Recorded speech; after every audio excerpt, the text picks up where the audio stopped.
Hi, I'm Eric Bowling in for Bill O'Reilly. Thanks for watching us tonight. We're going to jump right into our top story. Is President Obama trying to undermine President-elect Donald Trump? Dozens of Russian diplomats are now packing up to leave the United States after President Obama gave them 72 hours to get out. It's part of a slew of sanctions and penalties the Obama administration is hitting Russia with over charges of harassment and hacking into our voting system. After hinting at retaliation, Russian President Putin surprised everyone today by saying he'll hold off for now. And late today, President-elect Donald Trump tweeted this: "Great move on delay by V. Putin. I always knew he was very smart." The Russian sanctions, along with America's refusal to block an anti-Israel resolution last week at the UN, are part of a series of last-minute actions by Obama that some Republicans say are aimed at hurting Trump's presidency. I've never seen a president try to create more problems for a future president. First, he double-crosses Israel, and after many times and many other presidents vetoing the condemnation of Israel for taking the settlements, he doesn't, and creates a lack of leverage for Israel and the United States in trying to trade land for peace or try other negotiations. In the last hours of his presidency, he completely double crosses one of our biggest allies. And now, after 18 months of this hacking, he does something about it. Why didn't he do something about it 18 months ago? Meanwhile, Democrats are saying this is all nonsense and that it's Trump who is interfering with Obama's presidency. Barack Obama is still the president of the United States. What is unprecedented is a president-elect to get involved in decisions that a sitting president is making. That is unprecedented. Joining us now for reaction in Washington is Simon Rosenberg, a former Clinton campaign advisor, and in Houston, Sarah Isgur-Flores, a Republican strategist. Simon, starting with you, is President Obama using a scorched earth exit strategy from the White House? No, and he's still the president. I think Donald Trump can handle all this. I've been a little surprised at the whining coming from the Trump campaign. I mean, this is minor stuff compared to what he's going to be dealing with as president. He can't get this upset when people don't go, Simon, things don't go his way. I mean, he's got to get thicker skin. I got to grab you and pull you back in here for a second. Yeah. I think Donald Trump, if anything, has been downplaying it, whereas most of us on the right who are watching this happen, I mean, you talk about Israel, you talk about Russia, you talk about the oil and gas banning all drilling. It seems like he's throwing a lot of stuff at Trump right before he leaves. Well, but he's still the president, and this is part of the pace of governance, right? This is how it all works. And I think, look, the real issue here, right, all this stuff is going to go away in a few weeks. John McCain is going to have hearings next week on the Russian interference in our elections. This is a big issue, and I think what we'll be talking about, Eric, in a few weeks is Trump's refusal to join in people like Paul Ryan, John McCain, Marco Rubio, Lindsey Graham in recognizing how serious this Russian interference in our election has been. This has been very disappointing to me. Listen, I don't disagree with you that those people you mentioned, those Republicans you mentioned, are looking for more sanctions on Russia. Sarah, I'll ask you, is President Obama trying to push the divide between the Trump presidency and those who have been kind of anti-Trump leading up to the Trump presidency? Well, I think there's no doubt that Barack Obama wouldn't be taking these actions if Hillary Clinton were about to give her inaugural address. This is about protecting President Obama's legacy. He's deeply concerned now that Donald Trump will come in and do what he promised, which is to undo all of these disastrous regulations, policies, foreign policy in particular. So he's trying to throw dust in the eye of the transition team while they're trying to assemble a government, and now they're going to have this chaos on January 20th to deal with. And by the way, this wasn't a small and minor thing to Israel. This is existential to Israel. So this idea that these are just small, nitpicky things is just untrue. Let's stay on Israel for a second, Simon. 2 days ago on this program, I suggested that this UN resolution that we failed to veto in America was going to offer currency, political currency, to the Palestinians. Today we learned the Palestinians are saying Israel should be sanctioned. Look at the international community. Look at the UN sanctions. Listen, we're not going to resolve this debate on this show in the next few minutes, and reasonable people can disagree on this. And I just want to say, in defense of Barack Obama just signed a military aid agreement that's the largest in the history between the United States and Israel, and he allowed fewer bad UN resolutions to get through than any modern American president. I think some of the opposition... He had one left, Simon. He had one left. He had one left. He had 24 days ago when he let that one go through. Yeah, this is Sarah, and reasonable people can disagree on this. Sarah, Barack Obama's legacy, friend or foe to Israel? Oh, foe to Israel. And in fact, Democrats have lost blue-collar workers now, and I think they're about to lose the Jewish community as well if they continue to show their true colors on this, which is that they're deeply anti-Israel and siding with terrorists over Israel. That's how anti-Israel they've become. This was an insane vote to abstain from, and if we actually find out that they were working with other countries to bring this vote in the first place and make sure that it would pass, I think that'll be it for the Democratic Party politically in 2018 when it comes to the Jewish vote. Okay, Simon, I would tend to agree with that. Simon? I definitely don't agree with that.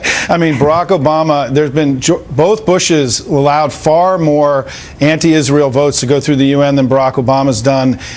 We've got to make our case, though. I mean, to the point is that we've got to make our case as Democrats about our position in the Middle East. I have no doubt that the Jews are going to stay with the Democrats. Why is that, Simon? Explain that to me. Help me out here. If Jews are pro-Israel and Netanyahu in Israel says, what the heck are you doing, President Obama and Democrats in America? Why is the Jewish vote still so Democrat in America? The bond between Israel and the Democratic Party. Bibi Netanyahu. Go ahead, Simon. No, the bond between Israel and the Democratic Party is very strong. The bond between the Democrats and Bibi Netanyahu isn't. We have a disagreement with the leader of Israel, but not with the people of Israel. These things happen among friends. It's happened before with every other American president.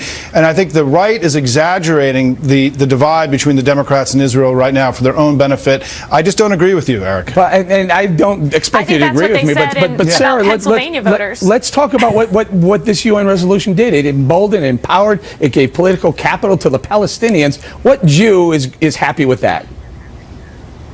Well, and for nothing in return. The Palestinians were asked to provide nothing. Israel is always the one asked to do more and do more. Look, what I just heard Simon say is exactly what the Hillary campaign said about Michigan voters, Wisconsin voters, and Pennsylvania voters. Democrats are on defense in 2018. They've got about 10 Democratic senators up for re-election in Trump-won states. So they can keep assuming that they're going to hold on to these voters, but boy, they keep losing them right and left. All right, quick thoughts, Simon, before we go. Last one. Yeah, listen, we got more votes in this election than the Republicans did. Don't count the Democratic Party out in 2018.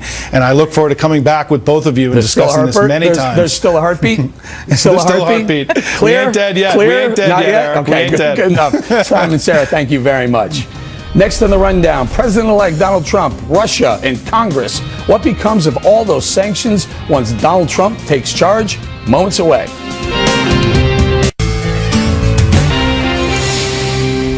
In the Impact segment tonight, what will President-elect Donald Trump do about Russia? As dozens of Russian diplomats scrambled to leave the United States after being given the boot by President Obama, Donald Trump still seems to be taking a wait-and-see approach to how he wants to handle charges that Russia hacked our elections.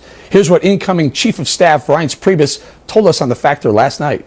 The president-elect put out a statement, and he said, look, it's time to move on to bigger and better things, but also, nevertheless, we're going to be meeting, and he's going to be meeting with intelligence officials next week to talk about this report and find out the details of exactly what happened, how the investigation took place, and maybe at that time or maybe later he'll have a response. But right now, we're just not in a position to sit here and respond to all of these details before we have a full-blown intelligence report on this particular matter. But many observers say the evidence is clear as day.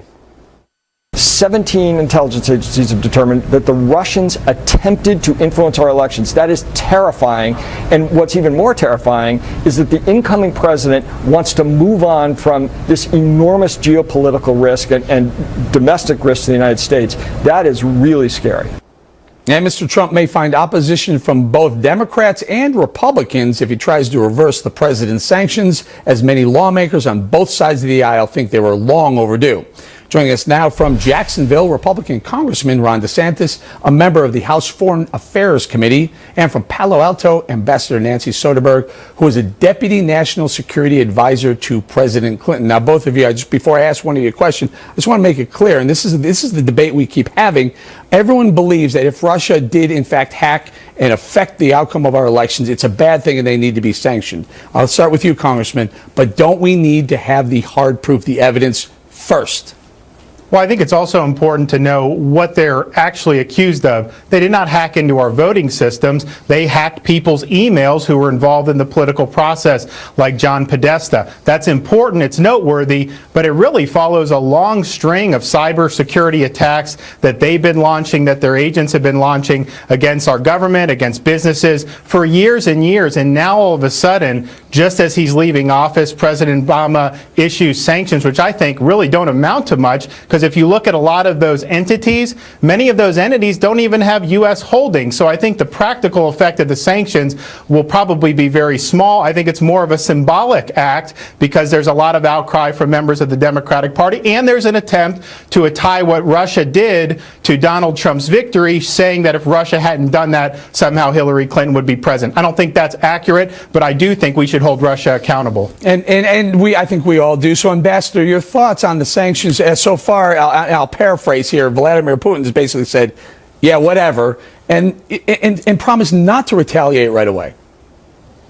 Well, I think President Putin is hoping that he'll get a sweet deal from the incoming president-elect Trump, which I don't think is going to happen. This will be a bipartisan agreement that we had to stand up to blatant interference in our election, selective leaking, trying to influence the election and hurt Hillary Clinton. We don't know what the outcome of the election, how that was affected, but it was a blatant invasion of our sovereignty, and I think the President Obama has taken the right action. I think it'll stand. President Trump will look at it, but I think it was clearly the right thing to do. I wish it had happened earlier.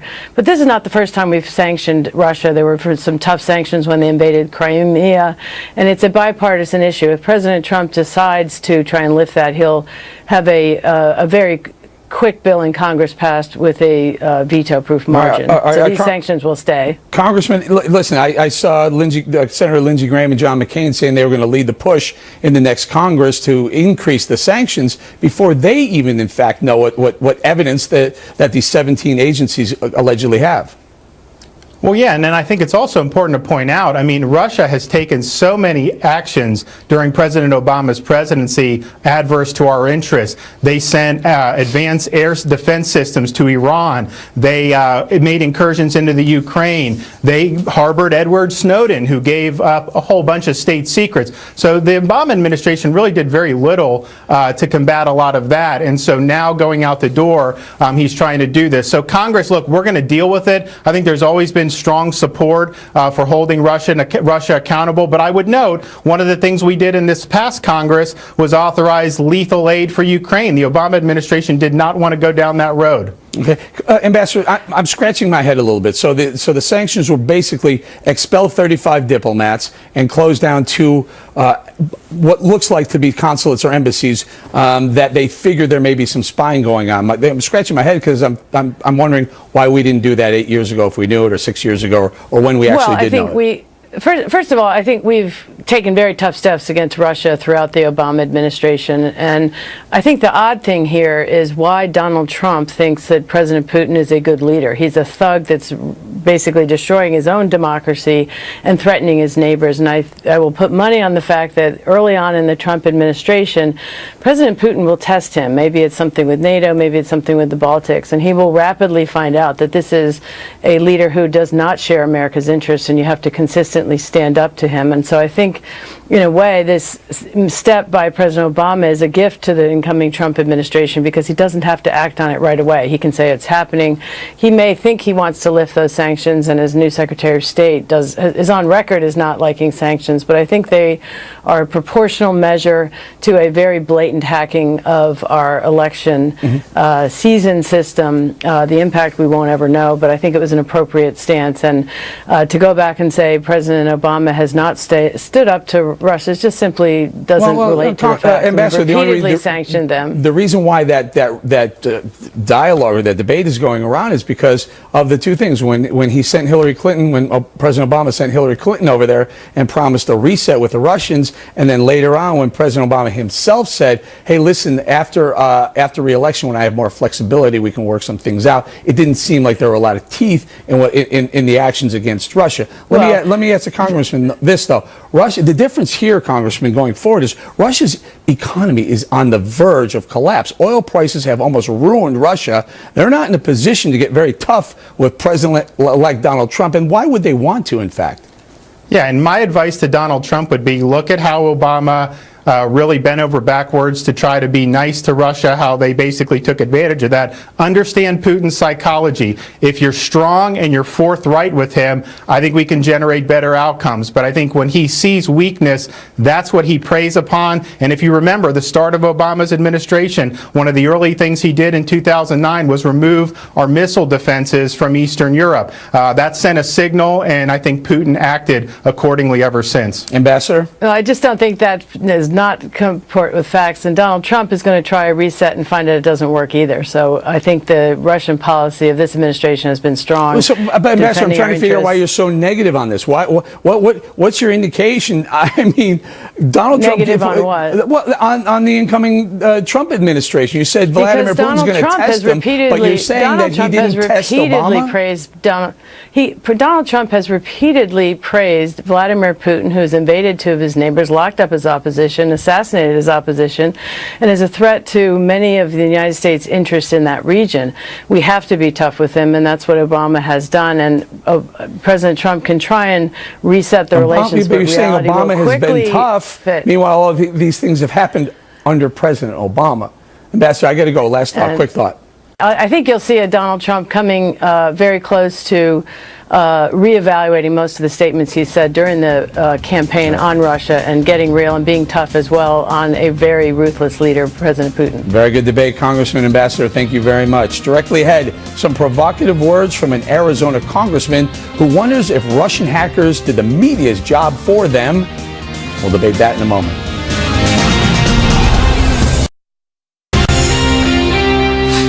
In the Unresolved Problems segment tonight, some very provocative words from an Arizona congressman. Trent Franks remains skeptical about whether the Russians hacked our elections, but says if it's true, maybe it was a public service.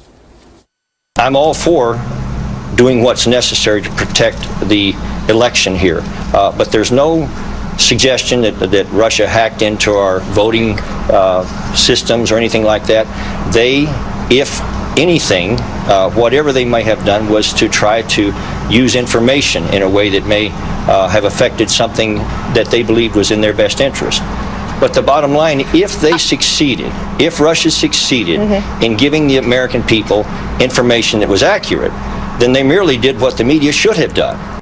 With us now is Joe Concha, media reporter with The Hill, and from Houston, Mustafa Tamiz, Democratic strategist, former consultant, Department of Homeland Security. Welcome, gentlemen. Joe, I'll start with you. So the media takes this. President Obama says, hey, we have proof. We have 17 agencies saying it. I can't tell you what it is, but trust us. And the media goes, you know what? He must be right, must be true. And they bite, and they bite. They got a hook, line, and sinker. It's the overriding theme that we've seen since November 8th, that everybody but Hillary Clinton lost this election for, right? And this time it's Russia. We had recounts. I mean, you could go on and on. James Comey. James Comey, right. The bottom line is that voting booths. Thank you. You're helping me out here. All right. I mean, it went on and on. Right. Every week there's a different theme. The bottom line is that Hillary Clinton did not have a coherent message during this campaign. Ask anybody at the New Year's Eve party tomorrow night, what was Hillary Clinton's message in terms of what she was going to do and what she was going to change in Washington? Besides, Trump's a bad guy and I'm competent and he isn't, vote for me. That was it. Donald Trump, you put me on an elevator for 10 seconds and you say, hey, what was Donald Trump's message? I say, let's see, we're going to build a wall along the southern border. We're going to have better trade deals with China and with Mexico. We're going to keep jobs here, keep companies from leaving. We're going to destroy ISIS. That's it. So he had a message Hillary Clinton did not. That's why she lost. And Mr. Tamiz, tell me about this media being complicit in this whole Russia story. My problem is they're not asking the questions, whereas we're finding out things through WikiLeaks, through whatever, that the media didn't ask. Well, look, put the election results aside. A foreign nation, Russia, came in, hacked a Democratic Party server, leaked information to try to alter our elections. That's the big story. And this notion that that's not a big deal and that President-elect Trump is not talking about this and not acknowledging this, when 17 intelligence agencies have talked about this, the FBI just released a 13-page document to talk about this. Right there, 17 agencies have talked about this, have not shown the proof or the evidence. That's my point. A 13-page document from the FBI was just released. I saw it. I read detailing. You read it, so then you know. No, but they didn't show the evidence. They said this is what we believe is happening, but they didn't show us why they believe that. I'm sorry, Joe. Go ahead. Your thoughts are you kidding? Whether or not the media. No, a 13-page document that I read the document. Exactly I saw what they're offering, but they're not offering exact evidence. They don't want to. They don't want to show how they found out or what they actually. You just don't want to believe the evidence. It's a difference between showing evidence and you believing the evidence. Show me State Missouri. Show me, Joe. All right, Mustafa, here's the bottom line. That, yes, even if the source is Russia, right, and as you said, that most likely. It is Russia. All right. Most likely that's true, right? And that's what the administration is saying. All right, we take that at face value then. Here's the bottom line. Thank you. All right, that if I'm a news producer, all right, or I'm a broadcast news producer or editor, is the information authentic? Has it been dismissed by the parties that were injured? John Podesta, the DNC. No, it has not. The bottom line is that you could not like the source or where it came from, but it was newsworthy stuff. We had information in there that showed that the DNC was trying to destroy the campaign of Bernie Sanders. We had Donna Brazile, when she was an employee at CNN, sharing debate questions in advance. Those are serious things that need to be reported on. It's the information that's embarrassing. Fine. Great. It's information that's embarrassing. So you report on it, right? You're missing the greater point. You're missing a greater point. A foreign power is trying to intervene in our election to elect somebody that favors policies that are favorable to them. But you're making making the leap. You're making that leap. You're saying these agencies say that they believe that the Russians were getting involved in information gathering. But you're making the leap that it actually changed the outcome of the election, though. Look, I'm not making the leap. I'm stating facts. Donald Trump has basically said that he was okay with the Crimea invasion. He didn't even recognize that. He said that it's okay for us not to support our NATO allies if they didn't pay their dues. Russia did not write statement that he said. He has basically said that Vladimir Putin is a great guy. As early as yesterday or earlier today, who is tweeting that Vladimir is a smart guy. These are factual statements, and you have to acknowledge that. Of course, but those are in fact factual statements. But the leap that it actually changed the outcome of the election is the leap of faith that you're taking. That I, as a media person, would like to see more proof of, more evidence of. I'm sorry, Joe. You were trying to. I was about to say that. The bottom line is that Russia did not write these emails. Russia did not say in one email that Hillary Clinton was going to take $12 million from the King of Morocco, that she wanted open borders. All of these things are authentic, real facts that needed to be reported on. And instead, the media, excuse me, Mustafa, I gave you 45 seconds. You could give me 20. All right. Look, the media focused on every tweet from Donald Trump. They focused on comments he made 10 years ago. Those were newsworthy items. The bottom line is that didn't prevent Hillary Clinton from campaigning in Wisconsin, which she never did before the election. The fault is on her. It is not on Russia, and it's not on all the things that Eric brought up before as far as excuses. And this just seems to be another excuse, another narrative to delegitimize the election of Donald Trump. Well, and let Donald me just Trump is president-elect. Right. Let me throw this one thing in here, Mr. Tamis. Before the election, all these emails. Remember, this is non-event. The Democrats are saying, "Oh, there's nothing in them. There's nothing outrageous in them. It's not going to mean a darn thing to the election." After she loses, it's the reason she lost. Look, Donald Trump is president-elect. We accept him as the president-elect. But the fact that Russians have hacked into this is important because there's an election that's going to happen in France. There's an election that's going to happen in Germany. And what you don't want is Russians intervening in democratic countries, undermining Western they've been democracies. doing for over a decade, This is important. Not just this election, other elections. And we've done it with other elections as well. The U.S. has. It is important to stop that. It is important important I to agree stop with It that. is, and we all agree with that. We all come to agreement at the end of the segment. Great And debate, you therefore guys. we have to take action. We have to come together as a nation. We've got to put our country's interest before politics. Absolutely. Gentlemen, I'm going to leave it right there. Plenty more ahead as the Factor moves along this evening. Two of the most infamous leakers of state secrets asked the president for a pardon. Is it legal? Kimberly Guilfoyle is on the case. Plus, there's a run on driver's licenses in California by illegal immigrants. Does this fly in the face of federal law? We hope you stay tuned for those reports. Live from America's News headquarters, I'm Patricia Stark. Right now, the search continues for a small private plane which went missing while flying over Lake Erie. The plane vanished from radar soon after taking off from the Burke Lakefront Airport in Cleveland. No sign of debris has been found. It was piloted by the CEO of a beverage company with his wife and children on board, a neighbor and the neighbor's daughter. The group had just left a Cleveland Cavaliers game. Well, stocks capping 2016 with growth for the year, the three major averages seeing double-digit gains. U.S. equity markets coming a long way from their worst ever start to a new year. Border Patrol arrests up 23% this year. Arrests include those attempting to cross the border illegally and threats to national security. Roughly 416,000 arrests were made nationwide. I'm Patricia Stark, and now back to the O'Reilly Factor. For all your headlines, log on to foxnews.com.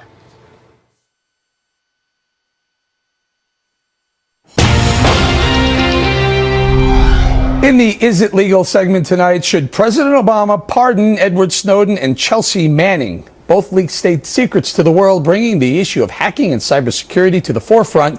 Now they're both asking for clemency. Snowden is wanted on felony charges for disclosing the NSA's data collection program, but has escaped to Russia. And Manning is serving a 35-year prison term for disclosing hundreds of thousands of classified and unclassified documents to WikiLeaks. Joining me now, my co-host on The Five, Ms. Kimberly Guilfoyle. KG, you and I may see a little bit differently on Snowden. I look at him as a whistleblower.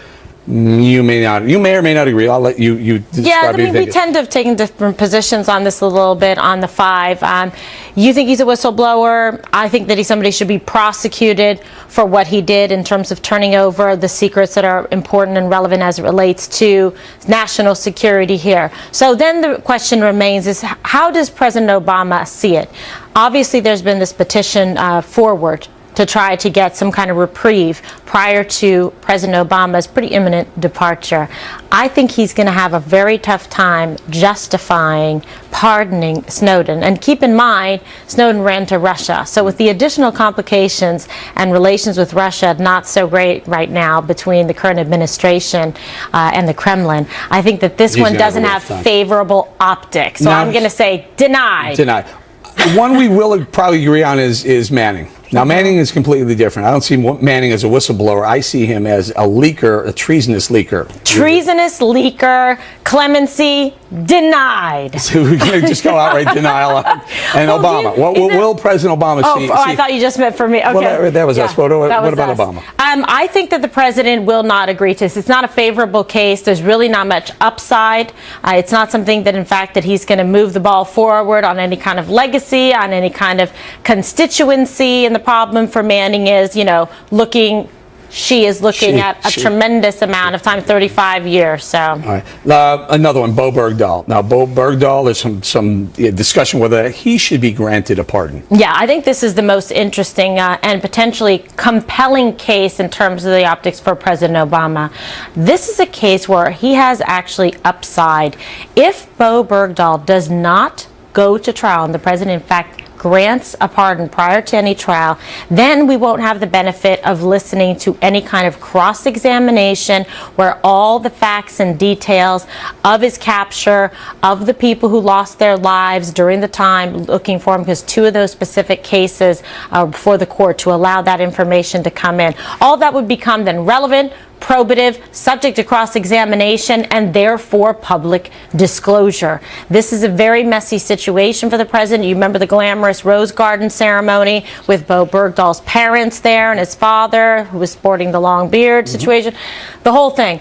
I think, though, in this case, that there's a strong chance for clemency approved. Okay. So that's what I think. Do I think it should be denied? It is messy, though, because Judge on one Guilfoyle hand, denies it. But on one hand, Judge Guilfoyle, on one hand, he spent 5 years in custody of the bad guys, of the enemy. That's what the president will say is sufficient. But on the other hand, there were people who probably or likely had died searching for him while he, remember, he walked off the base voluntarily.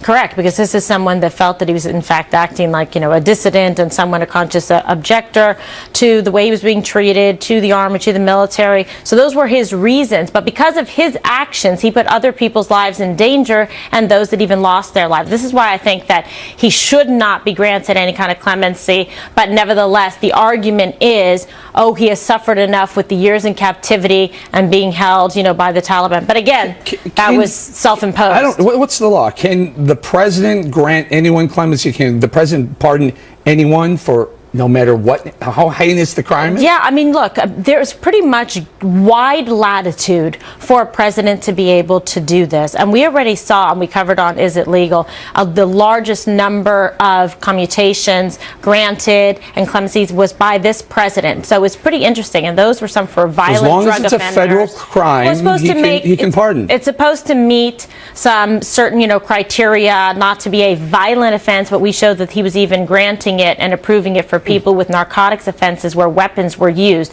So there's been a little bit of, fluidity and looseness to the rules. What are you doing tomorrow night? Oh, yeah, so I don't know. What are you doing? No, you're going to hang out for 3 hours? Happy New Year! Times Square? Exactly. I think it's going to be fantastic, We're going to do it again. We're back together. Dynamic duo. The band is back together. Wonder Twin Powers activate, form up, All-American New Year's Eve special. So we hope that everybody joins us.